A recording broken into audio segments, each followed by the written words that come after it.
dead ball, incomplete pass, move on, go on to the next play. But after the replay, it was clear as day. It's a backwards pass, ball is live, and whoever picks it up, it's their ball going forward or whatever. And sometimes guys get caught flat-footed, and sometimes it doesn't go your way, and that's what happened to Los Angeles tonight. Good on Zach Charbonnet playing through the whistle and kind of nonchalantly picking up the football in the end zone, saying, "Look what I found," and that was the biggest difference maker in the game. Clearly, what a night for the 49ers, and the fact that Eric Saubert, the ex-Niner, catches the 2-point conversion to make it so the Niners now have the Niners can win against the final 3 games. I mean, it's hard to believe, but if the 49ers win the final 3 games, this is a team that didn't have Brock Purdy for 8 games, hasn't had Brandon Ayuk all year, missed time with Kittle, missed time with JJ. Pearsall's given them a robust 0 touchdowns. Mikael Williams, their first-round pick, had 1 sack. This team this year lost Bosa in week 2, lost Warner in week 6. This team is now 3 wins away from the first-round bye and the number 1 seed, and not having to leave Levi Stadium any more times this year for anything. Kyle Shanahan, if the 49ers can win these final 3 games, if Kyle Shanahan's not the coach of the year, they ought to just eliminate the award. Well, on top of that, too, a lot of fans have been down on the team because of the injuries, because of the inconsistencies with Pearsall and other things that have factored into some of their struggles this year, the defense being a big part of that, too. But as each week goes by, I start to ask myself more and more, why not us? Why not San Francisco? The Rams are beatable. The Seahawks, albeit they won tonight, are also very beatable. The Packers lost their best defensive player. They're not beatable. Chicago has beaten 2 winning teams, and one of those are the lowly Eagles, who are playing the worst football right now. They're both beatable. It's like, I know San Francisco has their holes, and they can easily lose 2 of the next 3 games, and this doesn't matter. But I think you have to ask ourselves, why not San Francisco, and why not in 2025? It's right there for the taking. Does this team have the cojones to pull this thing off and win their next 3 games? Well, and is it cojones or is it run defense? Oh, well, you never know. Maybe it's both. Because I mean, they get Jonathan Taylor. I'll give you a number. You go over or under. Okay. 150 rushing yards on Monday night for Jonathan Taylor. I'll say under, but not by a lot. Like 145, maybe. Can the Niners win giving up 150? Funny enough, I think against this Colts secondary, yes, I really do. I don't buy what the Colts have on defense right now in the secondary. They may not have Mooney Ward. They may not have Sauce Gardner. I know the return of Buckner helps them a lot, but I think Brock Purdy can pass all over this defense on Monday, and you can probably see a game similar to how the Titans game looked, albeit they're a better defense in Indianapolis and Tennessee. I would expect a Brock Purdy drop back 30-plus time game, and let's go have some explosive fun like you saw against Tennessee. And the Colts want to control the clock. They have a grandfather playing quarterback now. He can't push the football. How do you offset that? An explosive offense that can score in 4 plays like you saw against Tennessee last Sunday. One other thing I want to do, I want to see if I can share this. We share the screen here. This is a really good view. Now, I hadn't seen this view before, but this view is a great view. I didn't see this in the game. That angle looks better. Let's see if we can take down the volume a little bit. But look at this view, Sterling. Tell me what you think here. We got actually a bird's eye view on this thing. He's at the wild play. We'll be talking about that. There'll probably be new rules created by that. I mean, that the Mike Pereiras of the world probably just get,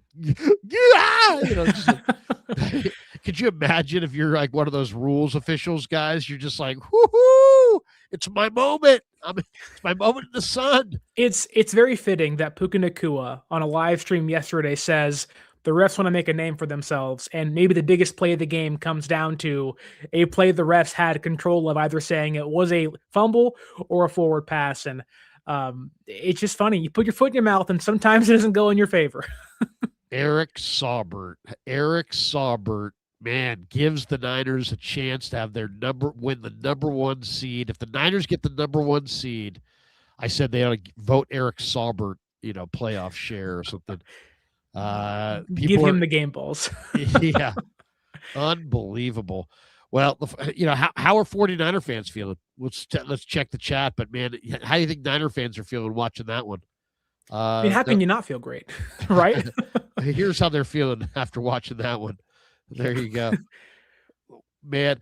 Seriously though, if I said to you, Brock Purdy in the NFC, okay, who's a better quarterback, Brock Purdy, Sam Darnold?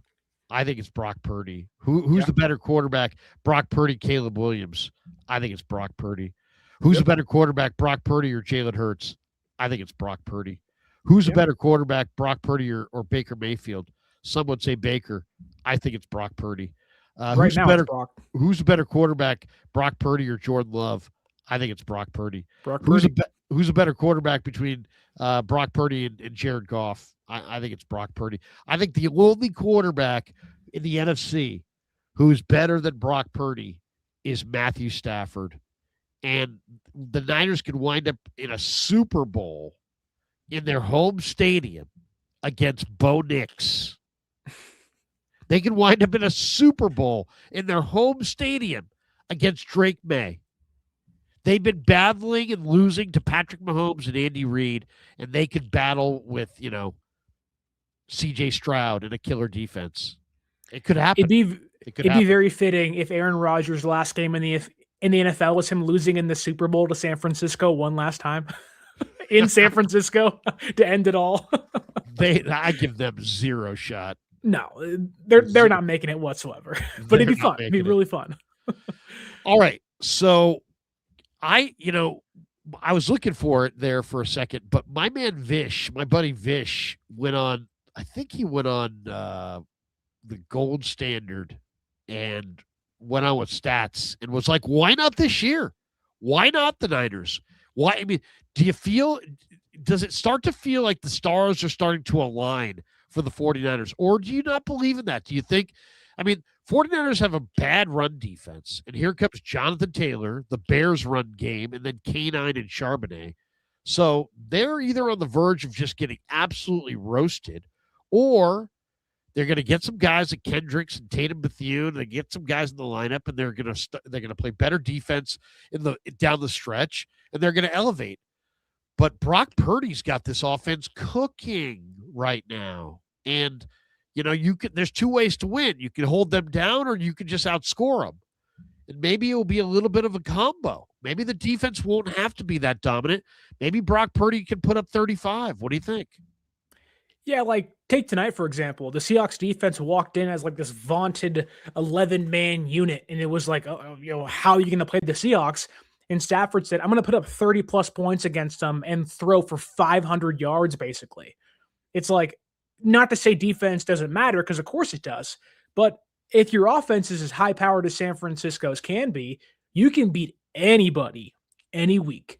A great offense in this day and age offsets what could be a mediocre or bad defense. Now, a great defense can obviously help you win games. Look at the Broncos this year. Their defense is just phenomenal, and they're keeping them in games, avoiding these upset losses throughout the year. And I think, why not San Francisco? I'm there with you. I think Brock Purdy is the second best quarterback right now in the NFC playoff picture, at least playing his best football when it matters most as we speak. I won't say it's, destiny, or I won't say it's, it's theirs, it's all the stars are aligning, but it's there to take. Like the brass ring is there.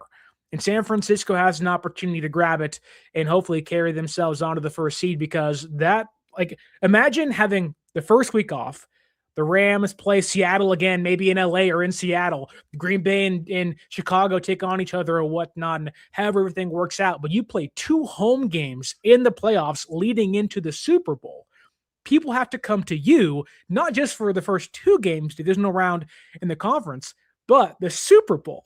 Like, that would just be incredible. Now, a lot has to happen to get there, but you can at least say, while it's going to take a Herculean effort, there's an opportunity. And good teams see an opportunity and they jump at it. And that's what San Francisco has to do and certainly can do this year. Brock Purdy, you're giving Brock Purdy a shot. You're giving Brock Purdy a shot.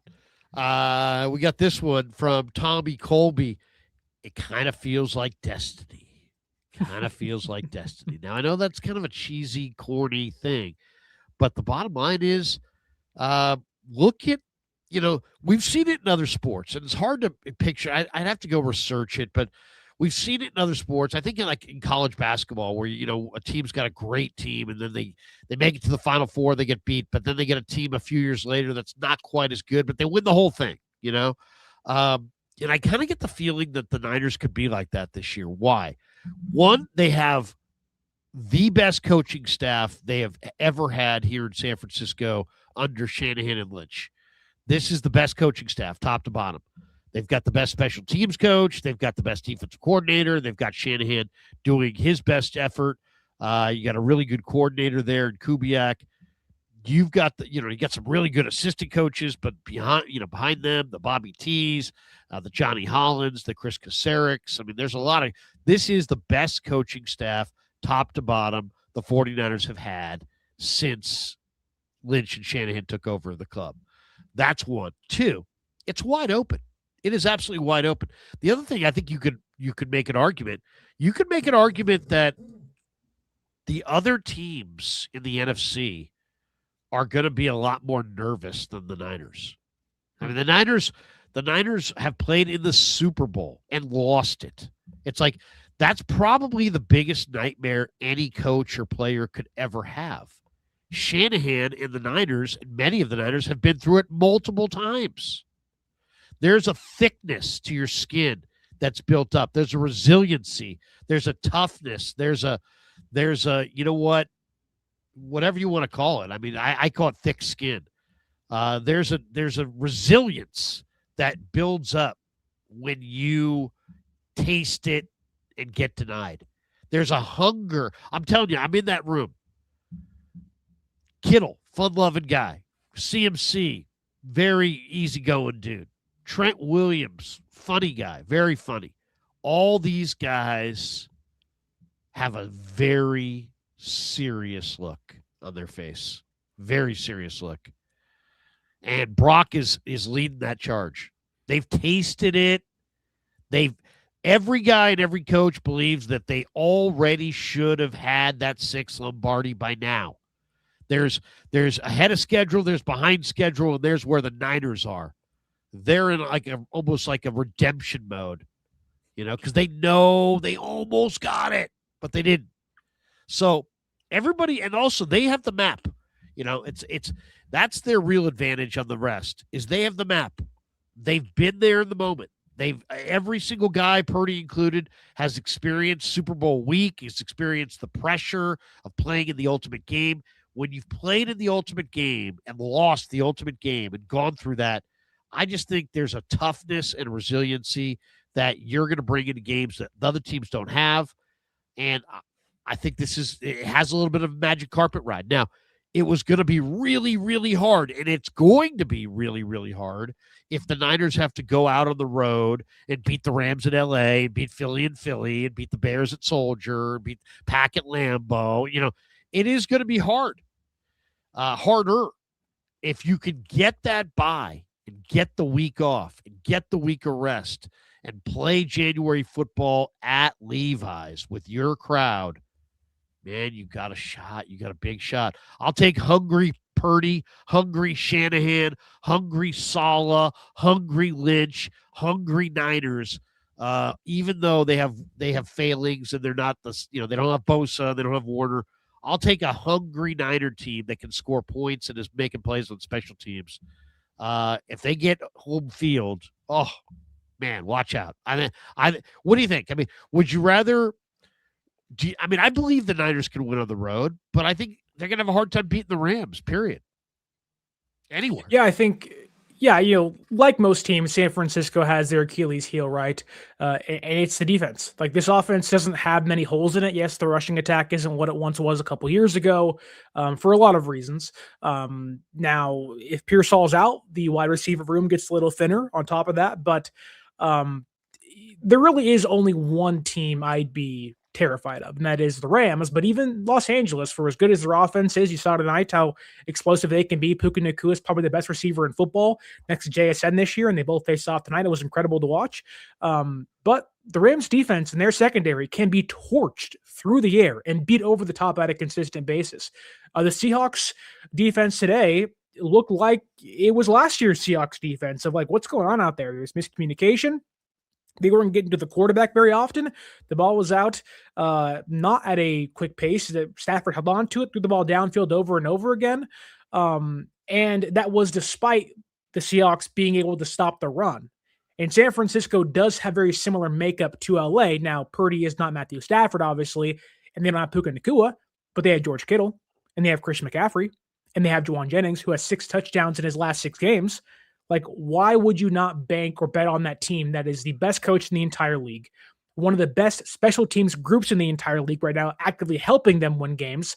And I mean, really, you put them against anybody in the conference, I would not blame you if you pick San Francisco, even against LA. For as hard as that game will be, for as tough as the Rams are, the Niners, I think, are playing with house money, and that is exactly where you want to be at this point in the season. 2 things in that first half that stood out. One, JSN got shut out. Yeah. Shut out in the first half of the game. If you missed the first half, LA had 257 yards to 120 for Seattle. LA ran 42 plays in the first half to 20 for Seattle. Puka had a big first half, 4 catches, 74 yards. JSN shut out. But the big difference was in that second quarter, the Rams went to their 13 personnel package. Yeah. And man, Ferguson is a really good player, but they're just, it helps them run the ball, but those guys also can make catches. It forces you to play in your base to match up with big people, but then they've got tight ends out there, but they're good receivers. It helps them run it. As I said, it's like they didn't necessarily get their run game going. But man, their 13 personnel, that personnel grouping really gives teams trouble. And I don't know if it's because they don't see it a lot, or if it's the fact that the Rams have 3 young tight ends that all have good enough size to block, but also good enough hands to be real threats as receivers. I think they're all really well above average receivers. But that 13 personnel, that to me is the one Achilles heel. Without Warner, man, the Niners are going to have a hard time matching up with that 13 personnel. And Seattle struggled with it tonight. By the way, Seattle lost a lot tonight. They won the game. See, this was in some ways a dream scenario for the Niners. Seattle wins the game. So now the Niners win the next 2 games. If they beat Seattle in that finale, they're getting the 1 seed. Cross is out and is not going to play against the Niners. But tonight, Kobe Bryant went down. Was it Love that went down? And Tariq Woolen went down. Eman Wari went down. So, I don't know what they're going to have going forward, but if they wind up losing any of those are some big-time guys. Eman Wari is playing like an absolute superstar right now. Have you watched what this kid has done in the last month? That guy's awesome.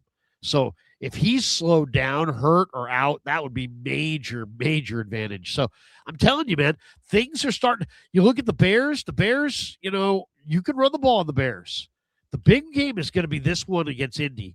Can they somehow pressure Rivers and put up 24 points or more and play a clean game, take care of the ball, and maybe start to run it a little bit? This is going to be a big one, but if the Niners can somehow, even though they're not defending the run, and here comes maybe the best runner of the game, if they can somehow get out of this game, road win on Monday night, because this is it for, this is a huge game for the Niners. This might be a bigger game for the Colts, right? I mean, the Colts are not going to make the playoffs if they wind up losing this game. So their whole season's on the line here too. But I just think that this next matchup is going to be really, really intriguing. But the way this is coming together, where it just feels like things are starting to line up nicely. And I didn't think Purdy was going to play as well as he has. He's played really well. No, I think Purdy has come back, and there was a bump against the Panthers, and it wasn't as good as you want it to look like. But the last 2 weeks, Purdy has looked like one of the best quarterbacks in football, precise in his throws. He's attacking defenses downfield. Now I get he's playing Cleveland, and I know he's playing the Titans, but there is nothing more dangerous than a quarterback that has an unlimited amount of confidence in his arm, in himself to make plays. And Purdy usually has that, but when you get him hot, he's a really hard quarterback to beat. And I think this Colts team, they've lost 4 games in a row. Like, they are trending the wrong direction. They played some good teams, sure, but even that last game against Seattle for Indianapolis, Rivers didn't push the ball downfield. This team's biggest Achilles heel outside of the run is how bad their safeties have played the last couple of weeks. And when you can play everything in front of you, you can then stack the box. You could then put 8 guys in the box, 9 guys in the box, and just say, hey, Jonathan Taylor is not going to be the reason why we lose this game. And almost tell Phillip Rivers, you're the guy that's going to have to beat us, and force him to beat you with his arm. And, Father Time is inevitable. And while his comeback is miraculous and it's awesome and everything, it's a great story. He is 44 years old. He can't push the ball 30 yards downfield. He's not going to test you. He had 2 attempts last Sunday against Seattle for 20 plus yards. One was a pick. The other was incomplete. Everything past 10 yards was inaccurate. It was nothing on the football. There were some ducks there. And I think you can really attack the Colts. Now, I'm not saying with blitzes, I'm just saying stack the box, make Rivers be the reason you lose this game. If you lose to Rivers, then just, hey, good job on you, man. Somehow you beat us, but you cannot let Taylor be the reason you lose this game. Your run defense has been so bad, nearly 5 yards a carry allowed the last couple of weeks, and that can't be the case. So if you sell out to stop Taylor, make Rivers beat you, that is a very easier said than done, but an easy path to victory for San Francisco on Monday. All right, we are just getting rolling here. Welcome to the Krug Show, brought to you by Pig and a Pickle, the best barbecue in all of Northern California. Check them out. They're in Emeryville. They're in Corte Madera. They're open 7 days a week from 11 a.m. till 8 p.m. or until they run out. I want to share the screen. We also want to get to some of these supers, but this was the note of the day. Former Dolphins edge rusher Matthew Judon cleared waivers, is now a free agent. Yes or no? Should the Niners sign Judon? He's had a nice career in the NFL. He's not played particularly well this year, but you know what? I mean, he's a veteran pass rusher. He's done it before. What do you think? Should they pluck this guy off waivers? And the bigger question is always not, do you pluck him off waivers? I definitely would pluck him off waivers and put him on the practice squad. The question is, do you pluck him off waivers and try to put him on your active roster? And if so, one of your defensive ends has got to go. Who's that going to be? Well, I'm pretty sure Judon passed through waivers and went unclaimed yesterday or this morning. So he's a free agent, can go anywhere he wants to. And I wouldn't be opposed to it simply because San Francisco needs some bodies. Guys go down every single week. You don't know what you're going to get from Yetur Gross-Matos once he comes back. Can Samo stay healthy? Why not add at least a more proven body to that room? There's nothing wrong with that. In fact, I'd be advocating for that. Now, he's had a really bad year with the Dolphins, only 10 pressures, no sacks. He's just not been the guy he once was. But right now for San Francisco, you need to leave no stone unturned when trying to find some improvement or some much needed depth. So whether it's getting rid of Robert Beal, who's kind of been nothing for this team, and walking into a week with, Judon and Samo and Gross-Matos and Keon White and Bryce Huff and Clellan Ferrell, that to me at least has some sort of fortification to it compared to a lot of nobodies or guys that are unproven. So I don't see why you wouldn't do it now. Maybe he is washed. He is older. Doesn't move as well as he used to, but it's worth bodies, man. Yeah, it's worth a flyer. Find out what he's got. Bring him in. See what he looks like. You can never have enough bullets to your gun. If you can't move the quarterback off the spot, you can't win in today's passing NFL. So there you go. That's my thought on Juden. 2 thoughts, guys, if you're in the chat. Do you want the Niners to pick up Juden or another veteran player between now and the end of the year? And also, who is your Super Bowl? As we're sitting here on December 18th, who is your Super Bowl matchup? Right now, what is the matchup that you envision that we're going to see in February at Levi's? Now, we should tell you that the Kreuger Show is brought to you, the football season all season long is presented by Sleeper, the fastest growing fantasy platform in the world. It's a one-stop shop. You get blazing fast news, real-time stats, group chat, season-long leagues, and, of course, Sleeper picks for daily fantasy. All you got to do is use promo code Larry. Sleeper will match your first deposit up to $100. Links in the description. Terms and conditions do apply. All right. Thanks to Sleeper for being a proud sponsor of the Kreuger Show. If everybody we got over 5,000 people watching this stream right now. If everybody in the chat hits like and subscribe, we'd appreciate it. Sterling's starting his channel and has a lot of great content on his channel. And of course, the Kreuger Show, we're always building. We appreciate every one of you, but if you could hit like and subscribe, we'd get even more people into the room. It would be awesome, absolutely awesome. All right, we're gonna do our sleeper lineup right here. Why don't we do that? We'll go with our sleeper lineup for Niners, or should we go? Yeah, let's go. Can we go Niners? Niners Colts. Let's take a look at Phillip Rivers real quick. What do you think of Rivers? 154.5 passing yards. More or less on 154.5 for Rivers? I'd almost say less. I mean, on passes under 10 yards, he was 16 for 18 for only 87 yards, and passes over 10 yards, he was 2 for 8 for 33 and interception. I don't think this is going to be a Colts offense that wants to pass the ball very often, knowing who's playing quarterback. So I take the under in this case. Yeah, I like that too. I think, he's Shanahan, coaches never want to say anything critical. But when he talked about Rivers, he said, he doesn't quite have the same arm strength. He's not driving the ball down the field. He looks 44. I think that's what he means. One of the Colts people I had on the show earlier in the week said that the percentage of passes that he had within 5 yards of the line of scrimmage was staggeringly high. So, yeah. I like under in that one as well, or less than 154. Let's go there. Let's take a look at Brock Purdy. Let's see what Brock Purdy's numbers look like. Which Brock Purdy stat do you like the most? Do you like 9.5 rush? See, I like 9.5 rushing yards. Why? Yeah. Because Brock Purdy is like Mahomes. He didn't show up to run, but guess what? He's showing up to win. And some games he won't run, but now I just think that Brock's in that mindset where it's December ball and whatever it takes is kind of his approach. And I'd say that almost guarantees he'll have at least a 10-yard run. Yeah, that seems like a given, right? Especially if Buckner plays, which I don't know if he's going to. I know he's still injured. Buckner's gonna play. Okay, so he's going to play, which definitely helps the Colts get interior pressure, which usually forces Purdy to the outside, which means at least 10 rushing yards probably in this game for Purdy. Let's take a look at Kittle. So let's go Purdy. We'll go Purdy there on the rush yards. Let's take a look at Kittle. What do you think of Kittle? 61.5 receiving yards, maybe an anytime touchdown?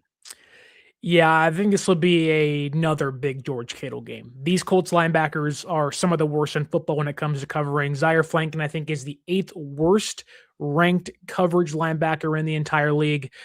He's been a nightmare, and tight ends are eating up this Colts defense. You saw what Rondé Grodson did a couple weeks ago with the Chargers against this Colts defense. I would expect something similar to that on Monday Night Football.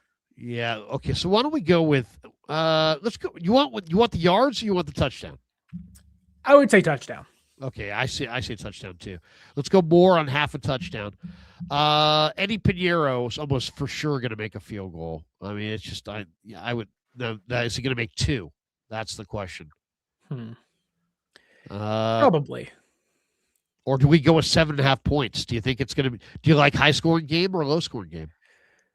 Seth Walder predicted 10-6 Niners. He's saying very low scoring. Whoa. I don't know if this defense can hold teams to 6 points. Yeah. If I was you were gonna to ask say, me Seth Walter hasn't seen the Niners if he's predicting 10-6. yeah, I think San Francisco probably wins like 26-20, 26-17, which would probably mean 2 Pinheiro field goals. Let's So go. around 6 points. Let's go more on the 1.5 field goals for Pinheiro.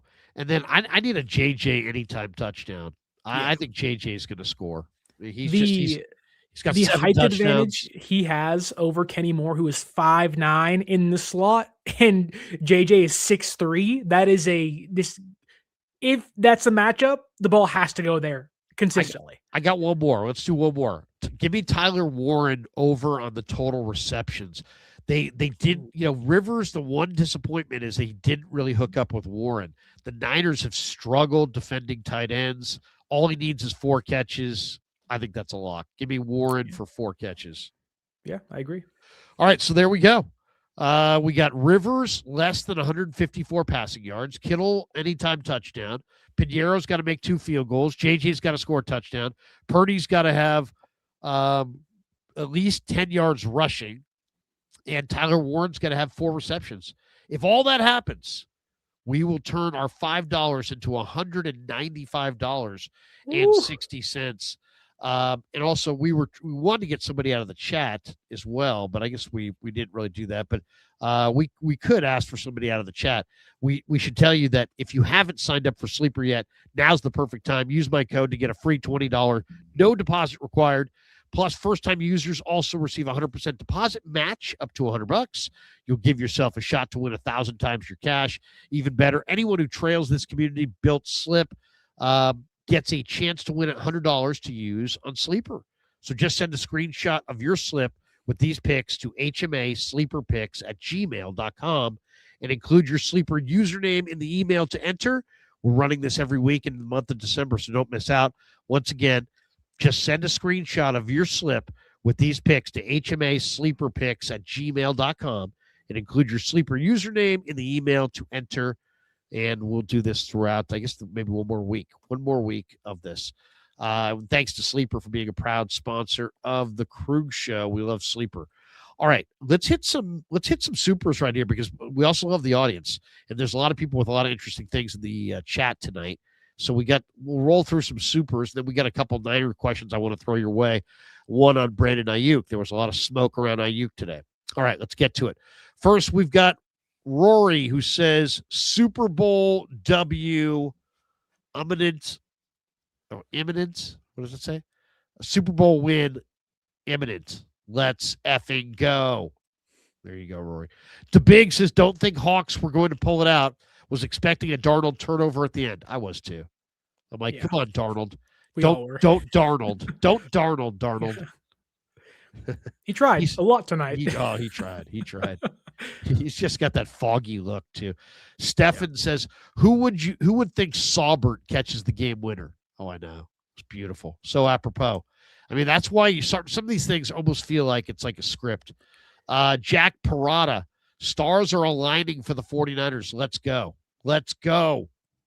I mean, it does feel like that. I got to be honest. Bill Kennedy, how sore did Phillip Rivers feel on Monday?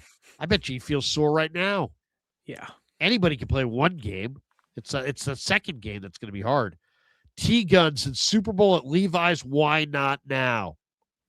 That ought to be the new slogan. Why not now?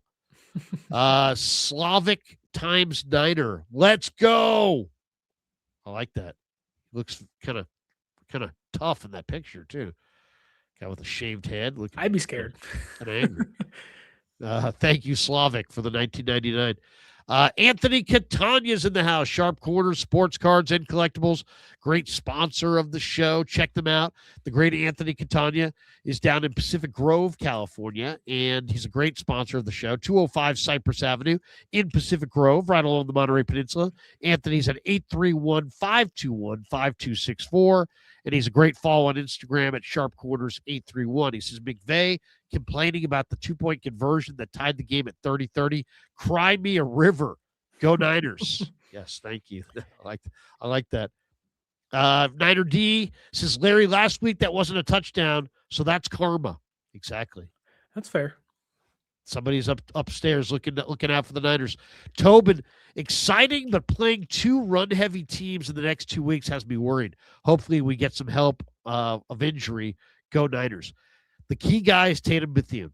You got to have Tatum Bethune back on the field. The numbers of when he's out there and when he's not out there, night and day.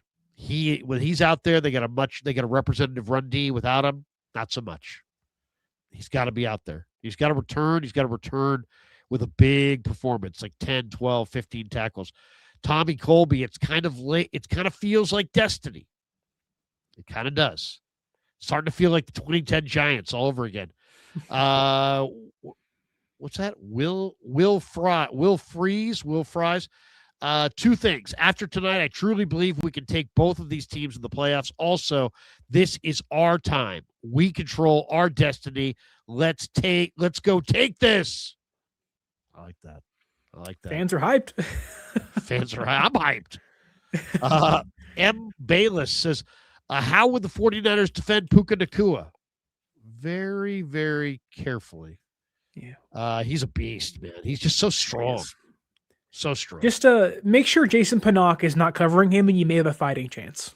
I'll just say that. Maybe he'll get suspended for poor taste celebration. Fuji says, sorry, Larry. I know I may be naive, but I am right to assume Puka Nacua won't be going on certain live streams or any live streams for the time being. Something tells me he's going to kind of keep a low profile. Looking to kind of lay low. Oh, yeah. We got this one from Anthony Catania. Sharp corners will be at Levi's Stadium against the Seahawks. Let's effing go. Awesome to hear, Anthony. We got to meet up in the parking lot. Cosmo says, Krug, all you said is good, but reality is the Niners don't have enough pass rush to beat the Rams. Yes, I agree, but maybe somebody can beat the Rams for them. You never know. That's what I'm thinking. You probably can't beat the Rams, but who knows? You may not get the Rams. Tobin, PE, says, Seattle Seahawks secondary got really banged up today. Yes, they did. And we got this one from Brian Dunn. He says, hot take, Niners hire Sam Darnold, LOL. Phillip Rivers gets you wondering about other retirees, though. Thanks for all your hard work, Krug. Thanks, man. Appreciate you. We got this one from Ernberg. There's levels to this league. Wave the white flag, Niners. Or is it wave? Is that what he's? I think so, yeah. He's saying wave the white flag? It's Joseph saying give up, basically. Come on, Ernberg. Come on, Ernberg. There's not many things you can count on in life. The sun may rise, it may fall in the evening. Joseph Ehrenberg will always be preaching negativity in the chats, no matter what YouTube channel it is. It doesn't matter. He'll always be in there saying something negative towards the San Francisco 49ers. I'll be on my deathbed and somebody will walk in the room. Is he possible he's alive? And Ehrenberg will be walking down the hall in the hospital. He's likely dead. Yeah. Just give up. Wave the white flag. I still see a pulse. Yeah, but it's kind of weak. Yeah. Let's get out of here. You know what's coming anyways. You have no chance of survival. Just give up while you can. You're not going to make it to next week anyway. You may as well check out now. Fuji, Larry, did you see McVay's presser as he was informed about Puka's supposed postgame tweet about the ref officiating? I wonder what McVay says to Puka. I don't know, but I love Adam Copeland on KBR does a very good McVay impersonation. We got this from T Guns. What does that say? Bambu Shah. 3 more wins. Puka, I think, has since deleted his tweet, by the way. That's what was so offensive that he was saying. Look at this guy's picture. Yeah. Jesus. May want to avoid that for a while. that might be for my wedding day, dude. I mean, seriously, that was a long time ago, dude. I haven't had that thick, dark hair in a long time. Solid MLG. F you, Larry. Just kidding. I love your show. Also, Bang Bang Niners. Also, you're awesome. Niners just got a huge shot in the arm. They're going to play hard, in my opinion. Oh, there's no doubt. They're not going down easy. We got this from Sabra Boswich. F you, Larry. You willed the Seahawks win into existence. What other dark sorcery do you have up your sleeve? I love this the super chats that start with F you, Larry. I mean, seriously, it gets me going. Brings me back. To Big says the way to beat the Niners is running the ball. Also, 49er safeties are not good in pass coverage. Yeah, but you know what? I think the Niners defense, if it's going to really have any success in the playoffs, it's going to be a turnover-related deal. I think they're going to take the ball away. That'd be my guess. Solid MLG says, also, can't wait for Pig and a Pickle in Petaluma.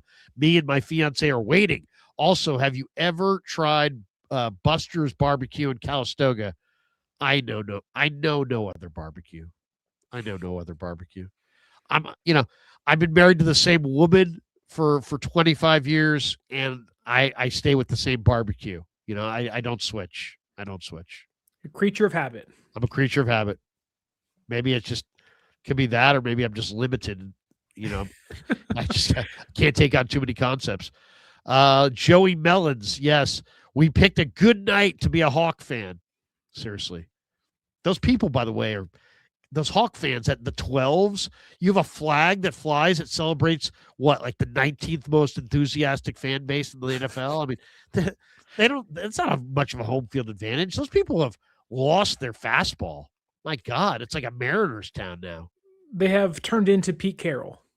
They just can't. It's a bunch of chewing gum and no yelling. There's no noise. It's simply just a bunch of gum chewing and a bunch of what just happened, and that's it. Pete Carroll might go back there next year. Something tells me he'll be free. ZX7 MCM. Hey, I'm here. Here's $1.99. Joe FXDB. I was hoping for a tie that would have helped more. No, I don't think a tie would have helped more. It would have helped the Rams, I think, right? Yeah. I don't think it would have helped Seattle very much. John Chisari. Larry, my 10-1 one seed bet has hope. 10-1 one seed bet has hope. Oh, it's got hope, baby. It's got hope. It's alive. You better make sure nobody picks that off. Don't tell us where you live. Yo Stricken, former Niner Darnold to Saubert to win it. Fitting. Really was amazing. Do you know what's crazy, though, is that he was cut twice during the regular season, brought back, then given a contract extension, and now catches the game-winning pass against the Rams tonight. Crazy story. Crazy. We got this one from ZX7. Don't promote those betting sites, please. Okay. Thank you. You've been told, Larry. Stop. I think I'm gonna put $1.99 extra on the next one. And I'm gonna put it's from ZX7 man. ZX7 man, don't try to rein in a wild stallion like the Krug show. I mean, let us gallop. Let us gallop. Let us, we're out in the countryside, we're galloping.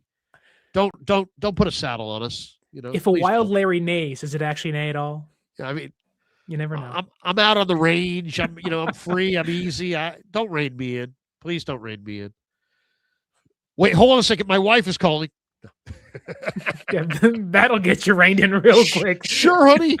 What? End the stream? Come do the dishes? Whatever you want. I gotta go, guys. I've been reined in. Fuji Simeon says the only way Niners stop Puka is to get him to go on a live stream, podcast interviews, and hope for the best. Ha ha. John Chisari says, Sterling, Larry, to be clear, I was not rooting for Seattle. I was rooting for a Rams loss. The Rams defense and special teams ruined them. Yeah. The Rams defense, Sterling, it's interesting. Verse is a great player, but he's had a little bit of a sophomore slump. He really has. Go look at his numbers. He's strong as hell, but he's a damn good player. I'd love to have him. Don't get me wrong. But he's not been look at he was a menace last year. He's not that this year. He just, again, like you were saying, he's a great player, but they don't really have a game changer defensively, at least from play. You look at his totals, Jared Verse is a good player, obviously, but I don't know. He's just not been the same guy this year, despite having more reps and more talent around him as a whole. T Guns 80 in the house. Bear bricks for everyone. Go Niners. What does that even mean? Cadillac man. 8019 says, hey, $1.99 coming your way. Thank you, sir. Cadillac Man back. He says, can we run a randomizer with everyone in the Niners division? Bamu Shah. A lot of people are into that. T-Guns, Mateo 2028. Why not now? Go Niners. Why not now? Seriously. I mean, if you're only thinking that your road to the bowl and through the bowl has to be paved with, gold and diamonds, then yeah, you would have said no chance. They're not going to do it this year. But guess what? I'm an old Niner fan. I remember 1988. You were not around in 1988, right? Where were you? Where? I was not even thought of yet. What year did you show up on the scene? 1996. Okay, so 1988, safe to say, if you showed up in 96, you don't remember much from 88. And let me just tell you, they went 10-6. They looked like shit. They lost to the Raiders like 9-3 or something like that. Haley went bananas in the locker room. They were reeling. They lost to the Cardinals. The Cardinals came from behind and beat them. They were looking bad. Things were not looking good. And suddenly they flipped the switch. They circled the wagons. They got really, really hot, and they started running the ball, and they rode it all the way to the Super Bowl. And I'll be willing to guess. I'll be willing to say that I really believe, and I think it's not even close, that the 1988, it was the 88 season that we're talking about. The 1988 Bengals were the best team that the 49ers ever played in the Super Bowl. They were loaded on offense, on defense. They could score. They had runners. They had receivers. They had D linemen. They had DBs. They had talent. They were good, really good. They had the great Anthony Munoz in his prime and a phenomenal offensive line. They had an all-world nose guard in Tim Krumrie. They had an incredible, talented team. And the 10-6 Niners in a year where most people had given them up for dead beat the Bengals in Super Bowl 23 for their, Super Bowl title number 4. They've got 5. They're looking for 6. So it can happen. It doesn't always have to be a year. One of the greatest Niner teams of all times was the 87 Niners. They lost to the Vikings and Wade Wilson in the playoffs at Candlestick. Anthony Carter went off. So just because you have a fat season, it's really more about how you're playing in December. And one of the things that Robert Saleh said about 3 weeks ago that really caught my ear was he's like, my message to my young defensive players is let's be peaking in January. Now, it's a cocky thing to say when you may not even play in January. It's a really cocky thing to say when your defense, a lot of these guys are getting absolutely burnt like toast, earlier this year.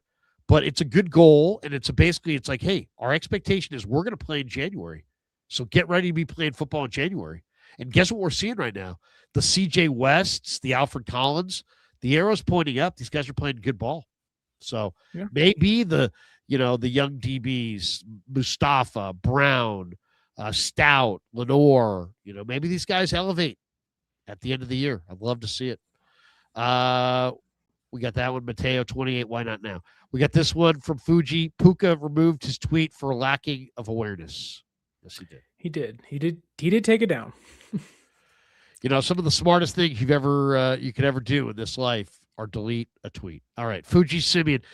Puka and his bro trying to be Antonio Brown in a week. There you go. Tobin PE, is there a defensive guy or two who could become legendary for the Niners, or will be a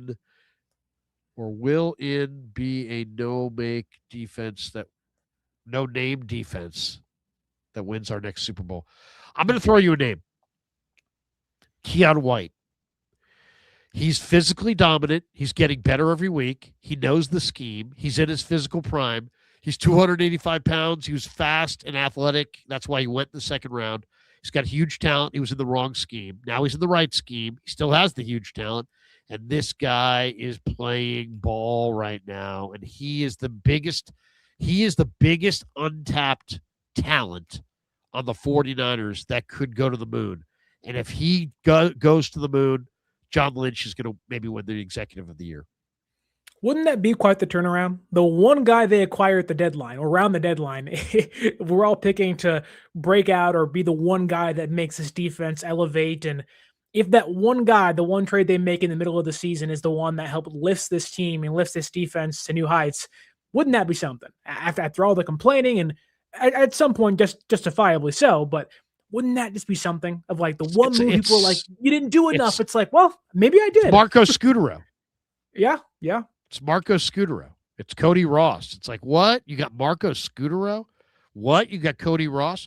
Oh, yeah, those guys are the LCS MVPs, yeah, this is unbelievable. This could go down as, Lynch got a very unique player there. If you think about it, there aren't too many guys out there that are really talented, have the pedigree of being a high draft pick, and were available and available from a team that's not a garbage team, available from a team that's going somewhere.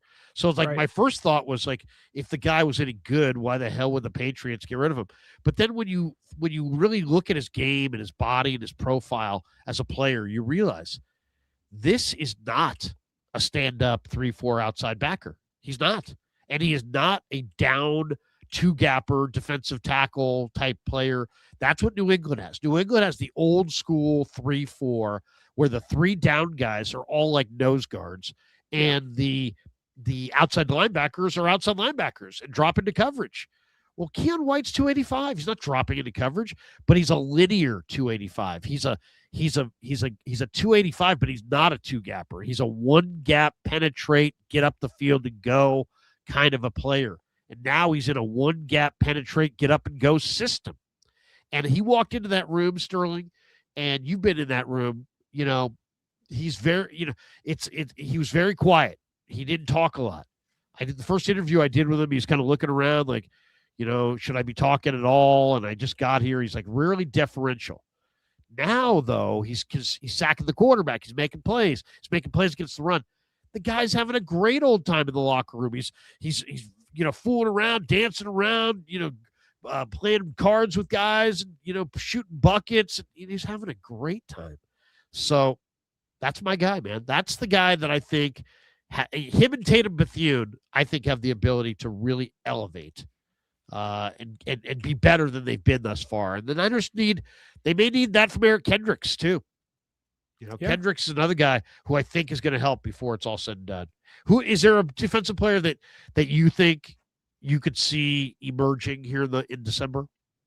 Yeah, I wouldn't say it's an underrated pick by any means, but I think that when Malik Mustafa's playing his best football, this defense just looks different.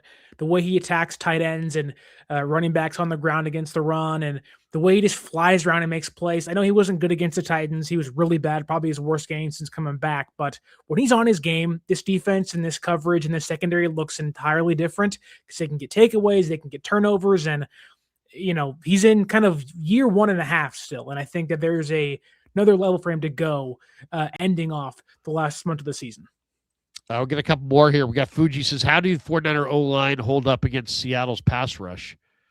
Seattle's pass rush got, very little tonight, right? Seattle didn't get a lot of pass rush tonight. Boye Mafe in the wrong moment lined up off sides. Did you see that? God, that was, how do you line up in the neutral zone in big moments? That's awful. Ask D Ford. I don't know. Yeah, seriously. D Ford's done it multiple times.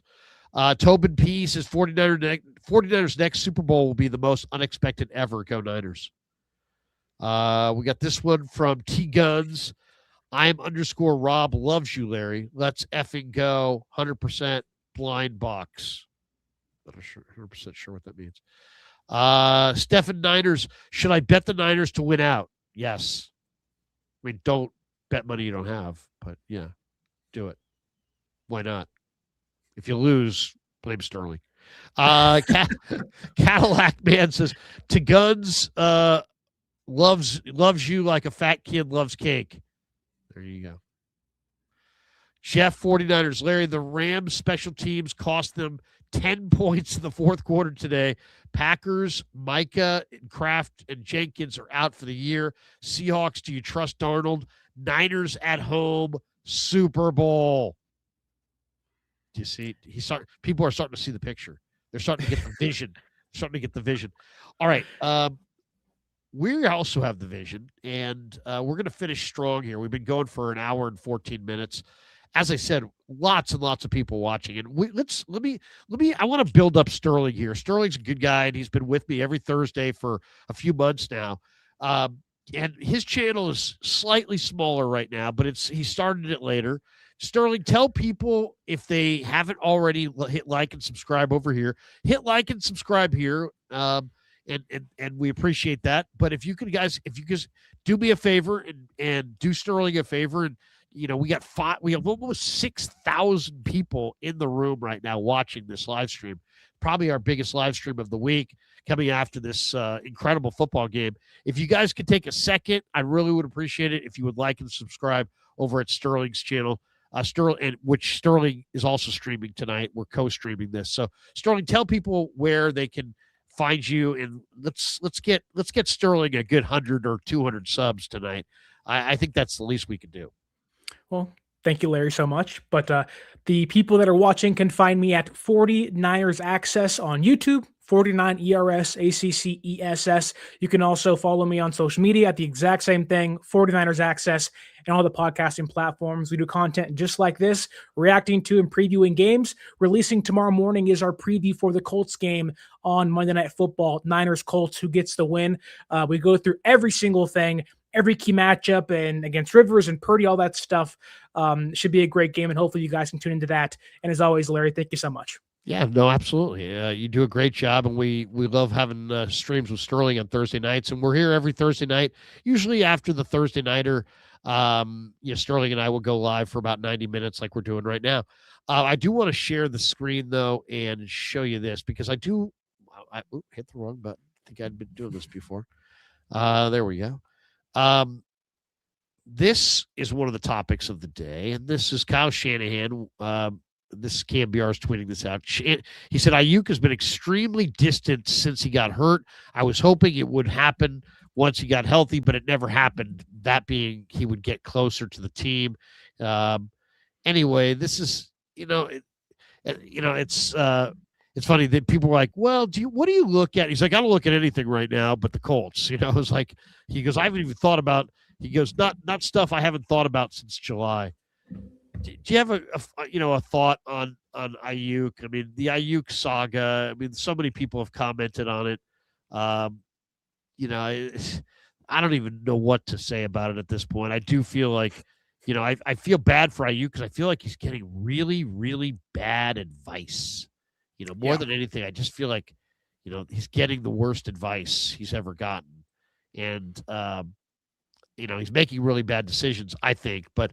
Ultimately, what's your reaction to what Shanahan said today? I mean, I don't know if Niner fans ever want to hear the name Brandon Ayuk again. I think they're done. They're tired of it. They see a guy that quit on the team, and I don't know if Kyle feels that way, but when you hear that, Shanahan saying a guy hasn't really been available, hasn't really been communicative for what seems like over a year, what do you expect the team to do? Like, this is simply just it's kind of a lost cause of like, this is one of the biggest mistakes they've made. It seems like it came out of nowhere. But I will say this, thankfully it happened now and not 2 years into the contract. Thankfully it happened in the way it did. And obviously the injury sucks and whatnot, but I don't know, like it just kind of sucks. Like, you lose what you assume to be one of your best players. He's getting terrible advice from whoever it is. I don't know if money changed him. I don't know if his mindset changed. It just comes across as a guy that walked into a place, wanted his payday, and once he got it, said, okay, I'm done. Like, this is essentially the equivalent to Anthony Rendon of the Angels. If he gets paid, he doesn't want to play anymore. And that is the worst contract in baseball. And Ayuk's is becoming, or at least because of what's transpired since him signing his deal, one of the worst contracts in football. And thankfully San Francisco can get out of this thing before it's too late. Yeah, I mean, they need a receiver, and they needed him, but unfortunately he got hurt, and now the emotions of the rehab. I don't know what has led to this divorce. TJ Hushmanzada went on 95.7 The Game. Sterling has done work for 95.7 The Game. And he knows Brandon Ayuk. In fact, they're tight. He's coached Brandon Ayuk. He knows him well. And this is what he said. He said, I don't understand it. I'll tell you one thing. When Brandon gets my age, he'll regret it. I don't believe it's a smart decision. But, hey, some people like the game and others love it. So I don't know. What do you make of that? I mean, this is a guy that's firmly in Ayuk's corner. This is like one of his guys. For this guy to be like, hey man, he's going to regret it. Sounds like either his pipeline to Ayuk is shut down, or Ayuk, or maybe we're discovering just how badly Brandon Ayuk did not want to be a 49er, which is shocking considering, the guy went to Sierra College in Rockland. I mean, he played for Herm Edwards, who's John Lynch's best friend at Arizona State. You would think that they would have had all kinds of insight into who the player was and really knew who he was. It's almost like they invested in one guy and he changed, and they didn't like the changes. I don't know. It's hard to really imagine. It's hard not to blame the Niners to say, wait, nowhere along the line in your relationship before you awarded this guy this monster contract did he show any instability or issues that would make you not want to partner up with him. Were there? And I bet you, if you told asked Shanahan and Lynch, I bet you they would tell you there were several indications that they shouldn't have gotten in bed financially with this guy on a big money long-term deal, and they just did it anyway. And now they're paying the price for it.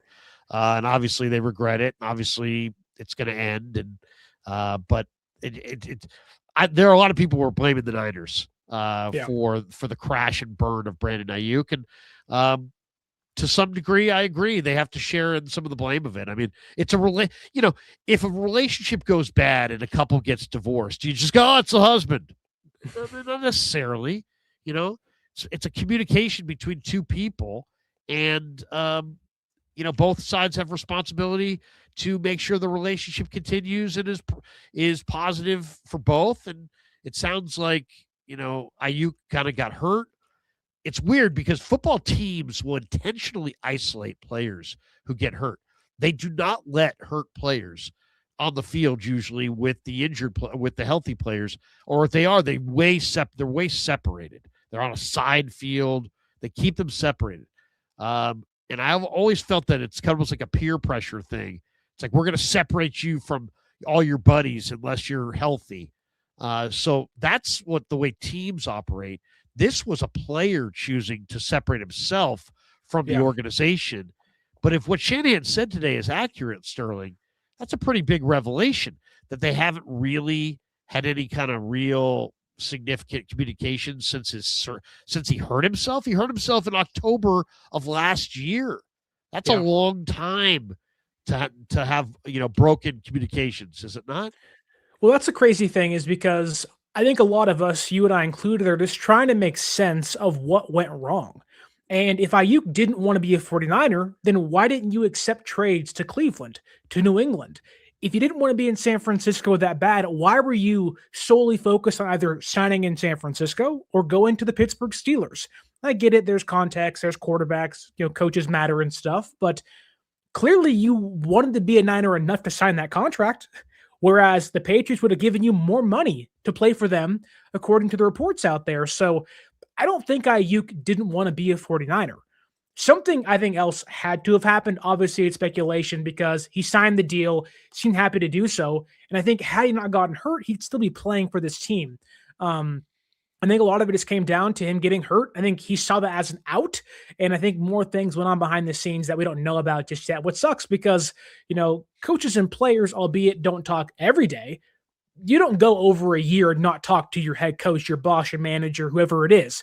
You talk frequently, but this is where San Francisco's at. It really is one of the worst case scenarios for the Niners and Brandon Ayuk. Never walk away. When you're playing a sport that's as violent as football, never walk away from a guaranteed nickel, let alone guaranteed millions, ever.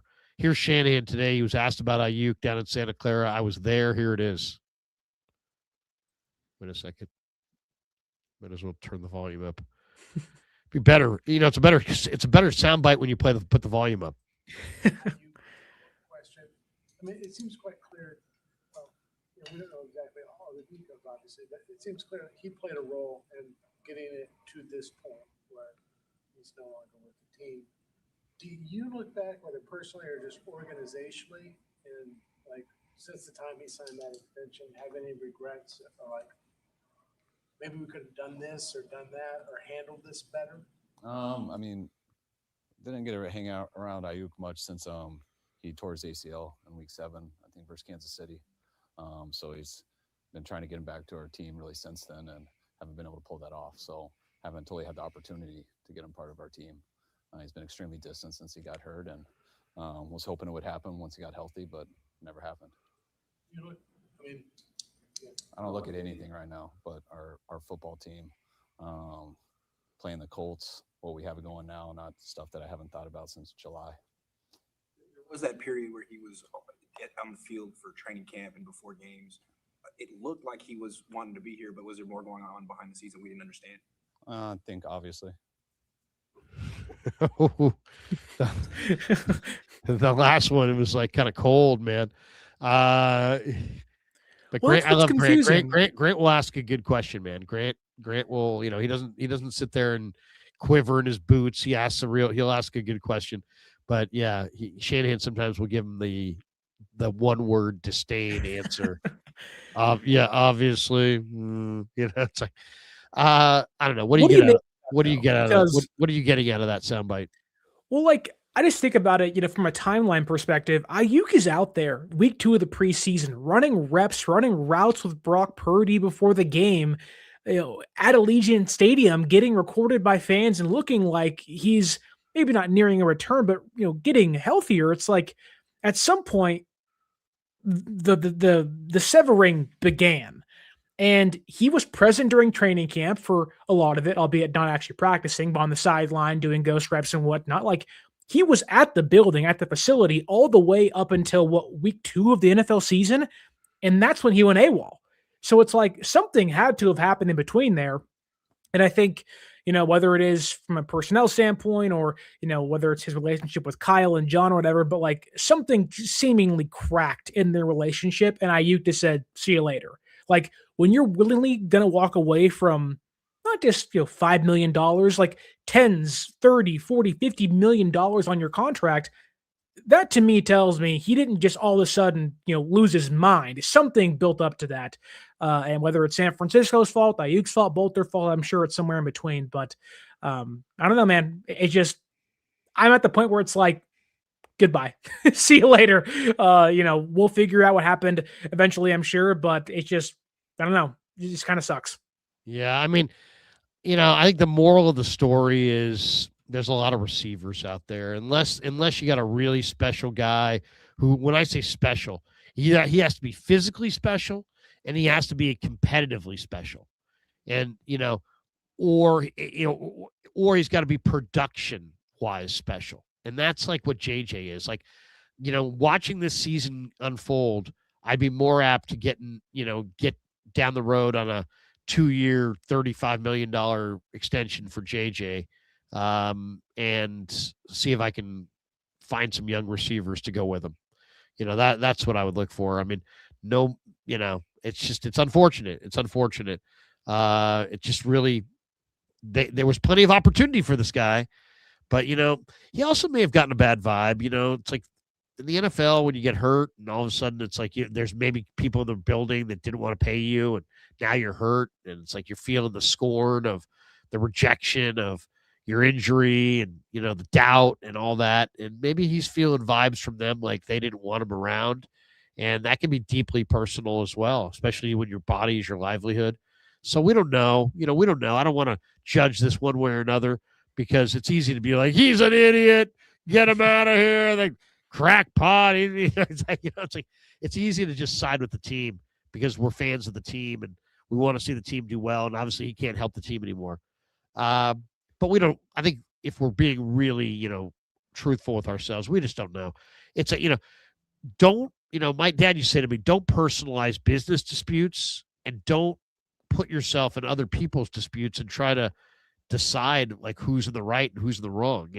Oh, Joyce and Howard got divorced. It must be Howard.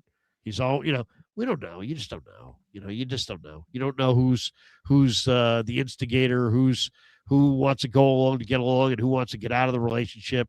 And maybe both sides want it out. It might just be really as simple as that. I get the vibe. If you said to me, like, without sources, like you're just watching this from afar, I just think that the Niners don't really want him, and he sensed it. And I don't think he's really wanted them for quite a while. And he showed his kind of ambivalence. And I think it probably turned off Lynch and Shanahan, and they probably gave him a little bit of a window. Hey, look, if you're going to come back, how about come back in here? And he blew them off, and they said, okay, that's it. Now we're moving on. And I just think it's probably something to do there. Moral of the story is be careful who you extend. In the salary cap era, try to not extend everybody and make exceptions. Don't try to extend everybody and make exceptions. Try to not extend everybody and make exceptions. Say goodbye to far more people. The one thing about Lynch and Shanahan, they're really nice guys, but I think they got a little too close to their players. And I think they vacation with their players. They love their players. They're high-fiving their players. They're in, and a lot of coaches and executives are. I mean, you're a middle manager, but you got to be in the foxhole with your guys. I get all that. But you got to maintain a certain level of distance because you got to be able to cut guys. You got to be able to have that coldness that Bill Walsh had, that Jimmy Johnson had, because that's what it takes when you got to say goodbye. Sometimes you got to say goodbye. All right, couple more, and we're out of here. Cadillac Man says Series 49 blind box. All right, here we go. We got that one. JDS Sugar. The perfectionists need to remember that Joe Montana had 3 interceptions in the 81 NFC Championship title game against the Cowboys. You just have to win, baby. Go Niners. I threw in the baby. We got this one from T-Guns. January 20th, Raid Train. Whatnot, Larry. Join us. Going to be a doozy. Not sure what that is. There a rate? I think Whatnot is a card trading app. Okay. All right. I see you there, T-Guns. Got a really handsome avatar there. Cadillac Man. My dad left for milk and never came back. Oh, my gosh. T-Guns. On this day in 1997, Titanic hit the theaters. Don't make me do the impression of the old lady. Wait a second. I will do the impression, but I gotta get a pull of water. It's one of my better impressions when I'm feeling good. I'm a little stuffed up. Have you done your Dr. Phil yet for the people? You're a disgusting fat pig. Look, you got to back away from the table. You're sitting here talking about this and that and blaming mom and dad. Back away from the table. You're eating too much damn food. That his whole weight loss thing was really good. So that was a drop at 95.7 the game for as long as you were there. The minute he did that, that was a drop for a long time. I can't be I've got the Trent Baalke. Larry, Lowry, I like AJ Jenkins, okay? I'm a football guy. All right, over here, I'm a football guy. Good old Trent Baalke's a football guy. Have I drafted some horseshit players? Yes. Can I not decipher AJ Jenkins from a good receiver? Granted, all right. But hey, I'm a hell of a guy. All right. But here we go. The old lady from the Titanic. I can still smell the fresh paint. She's thinking about that boat that sank. She's thinking about the jewel that she threw at the bottom of the North Atlantic. I can still smell the fresh paint. I'll be here all week. Wow. It sounds a little bit like my Ralph Barbieri, but Ralph, what can I say? Tobin says Shanahan and Lynch problem is not keeping, it's drafting. Yes, I know. They don't draft well. If you want some help, I'm here for you. I'll gladly help you out. All right, that's going to do it for us. Sterling. Oh, I actually not going to do it for us. We got the big finish. What am I saying here? I'm bolting. Habas Law, Larry. Habas Law. I'm bolting for the door, and we haven't thanked Habas Law. 1-800-INJURED. They will fight to make it right. Habas Law, they're fantastic sponsors. But they lead us to our final topic, our big finish, which I stole from Willard, by the way. Don't tell him about it. The big finish. It's time for the big finish. Ricky Pearsall. What do you make of Ricky Pearsall? I mean, is Ricky Pearsall glass? Is Ricky Pearsall just unlucky? Is Ricky Pearsall going to be, people have said he's going to be a star. Is he going to be a star?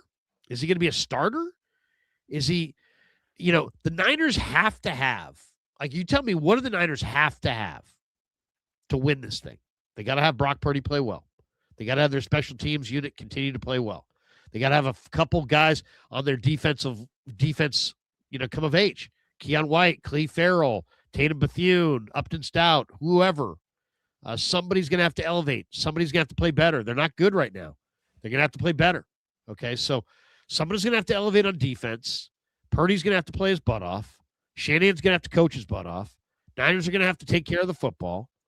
And one of their receivers that can run is going to have to step up. And is it going to be Cowing, who Shanahan says next week they're going to open his practice window? And Sterling, the way he said it in a way that's like, it's like he wants him out there. Like he really believes in Jacob Cowing. Now, Jacob Cowing, if you're a draft Nick, you remember what he was at Arizona. He was good. He was good in Arizona. Played opposite Teterojo McMillan. He caught a lot of passes. So him, Jordan Watkins, who was in the corner of the locker room, he exists. I looked at him today. There he was. Maybe. There he is. Believe it or not, Shanahan, he's there. I saw him there. Or Ricky Pearsall, one of those three guys has to step up and produce down the field catches for this 49er team. They will not be able to run the ball until they loosen up the defense by making some explosive plays in the pass game. They need one of those three guys, or Sky Moore, or Javon Baker. So it's really one of five guys. One of those five guys can run. I mean, Bourne can't run. JJ can't run. Kittle, for the most part, Juice, those guys, they can't really run. They got to find some other weapon that can run. Who do you like? Who do you believe in? I know the easy thing is to say is Pearsall. Yeah. But Pearsall's hurt a lot. Yeah. What do you make of it? Yeah, I think, first off, I want to say that, Ricky has had some bad luck, obviously being shot last year. And I don't know if he tried to play through injury early in the season and it backfired on him against Jacksonville. And that kind of led to his elongated absence from the offense. You saw last Sunday against Tennessee, like when Ricky's out there and he's healthy, he's awesome. He's a really awesome player. Like once he gets in his groove, and unfortunately, for whatever reason it may be, whether it's a hip drop tackle or just, slamming your PCL on the ground again, he's dealt with a lot of injuries so far. And it's hard to, as a fan, believe in his longevity and his ability to be healthy for 5-6 games at a time and hopefully help this team win. That said, this team needs speed. Yes, that's true. I think Cowing can be that kind of gadget guy, can play over the middle. He is a physical player despite being a smaller guy. Like literally, he's a tiny dude. But I would honestly go on a limb and say I like the way Demarcus Robinson played against Tennessee. And I know he isn't the fastest guy. He isn't the biggest guy. But he is a good deep ball route runner. He was that way with the Rams. And I think that we have seen him with Purdy kind of be more involved in the offense. And I would not be shocked to see Demarcus Robinson actually get more run in the next couple weeks or so leading into the playoffs. Wow, that's a good one. I talked to him after the game the other day, and I put out a video of it. Great dude. And it's like one of the things I said to him, and I'm like, hey, man, I'm not here to start any trouble. I'm not trying to start waves. But I got to be honest. I'm going to be honest with you. I think, they're not using you the right way. I go, you're a guy that can run these rub routes and these pick routes and really is really, really good on the goal line and in the red zone. And we haven't seen them use him He hasn't been targeted, I don't believe, more than once or twice all year in that situation. And this is where he's really good. He's good at freeing himself open inside of like a 10-yard box with some kind of a little rub route. He's good at it. He's got a knack for it, and he knows it. When I said it to him, he's like, yeah. He's like, hey man, I don't want to say nothing because we're winning games, but I kind of agree. So I'd love to see Shanahan, and I may ask Kubiak tomorrow. It's like, hey, you got one of the best red zone rub route guys, and you guys don't even target him. What's the deal? When is Demarcus Robinson when are you gonna dust off the Demarcus Robinson looks in the red zone? Now he may give me a dirty look when I ask the question, but it's worthy of asking at this point because this guy can back it up. This guy can make those catches. This guy can make those plays. And it's like if they don't tap into that resource, it's crazy. It's absolutely crazy. This is the reason that you want this player is for his red zone, touchdown percentage. A year ago, they struggled in the red zone, like really struggled. This year, they're great in the red zone. So I understand why maybe they haven't had to go to him yet. But that wasn't abundance of riches. Last year, you couldn't score at all in the red zone. This year, you're scoring at a really, really high clip. And you got that guy who's like a terrific red zone guy, and he's totally untapped. Totally. It's amazing. Go watch the video I did of him, interview I did with him if you get a chance, and see the look in his face when I say to him, hey, man, they're not using you on these rub routes and these picks on the goal line. He's like, yeah, no, man. That's my game. That's who I am. So I don't know. I got to ask Kubiak about that. I always forget, but that's the one I got to ask him tomorrow. Let's talk a little bit about Habas Law for a second. Habas Law, Omar Habas, Tarek Habas, the Habas Law team. They're awesome. They're absolutely awesome. When Habas Law goes up against the big insurance companies, the ones that stall and deny and hope that you'll give up, they don't blink. Well, they don't blink because they don't see Kreuger on the screen. There you go. But they don't blink. They don't blink. They grind them down. They expose every weakness. Habas Law hits with strategy, pressure, relentless preparation because Habas Law knows every inch of the Bay Area legal playing field. Nothing, and I mean nothing, catches Habas off guard. If you've ever been injured, you want to win. There's only one call to make. Visit habaslaw.com, HABBAS law.com. Habas Law, they will fight to make it right. 1-800-INJURED, great law firm. If you need a great PI attorney, call Habas Law. They're great PI attorneys. And as I said, they will fight to make it right. On this day in 1997, Titanic hit the theaters. Tobin P. Shanahan and Lynch, problem is not keeping its drafting. We had that. I don't think we got this one. What a tale my thoughts will tell. Larry, Trent, CMC, and Kittle are of a determined mindset. If their motion leader Warner comes back for a playoff run, they are Super Bowl bound. If you had to bet everything you owned that Warner gets back or doesn't get back for Super Bowl 60, what would you say? I think he'll get back, but only in the Super Bowl. Only in the Super Bowl, probably for some kind of a cameo. I can't imagine he's going to play too much of a role. He'll be the first person out of the tunnel. He'll be doing the coin toss, and then he may play on third downs or in red zone only type stuff. He would not start and play that entire game. No, I agree. That's going to do it for us tonight. We are an hour and 42 minutes into our live stream. We are sitting there with 5,900 people watching right now. Really, really big numbers tonight. So thanks to all of you. Hit like and subscribe. Thanks for supporting the Krug Show. I got a big Friday coming up tomorrow. So 9 a.m., I'm streaming with Damon Bruce. 10:45, I'll be streaming with Chase Sr. Shanahan, or I should say Saleh and Kubiak and Purdy will talk to us down at the Niner facility. I'll be there for that. We'll have Niners Nightly tomorrow night at 6 o'clock. So we got a lot going on a Friday. Sterling, what do you got cooking on Friday? Anything big? Yeah, myself, Dre from Dreyer Sports, and Aaron from 49ers First Takes are live at 2 p.m. reacting to Purdy, Saleh, and Kubiak's press conferences. And talking Niners Colts and hoping to get into, is it actually how you win or just the fact that you win that matters to fans out there? So come over to my channel at 2 p.m. tomorrow and check that out if you're interested. Thanks to everybody. Have a great night. Peace. Yeah, never met a man I've been